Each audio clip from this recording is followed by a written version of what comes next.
My name is Tarun. I am 4th standard.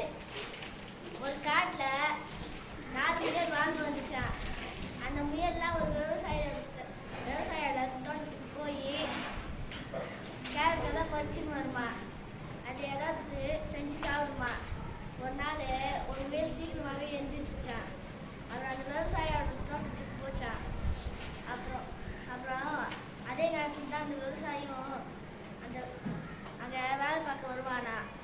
அப்போ ஒரு பெரிய மூங்கில் கொம்பு எடுத்துக்கினேன் அந்த முயலை அடித்தானே. அப்புறம் அந்த முயல் உடம்பெல்லாம் காயமாக ஆயிடுச்சு. அப்போ அந்த காட்டில் ஒரு பாப்பா வந்தாலாம். அந்த பாப்பா ஒரு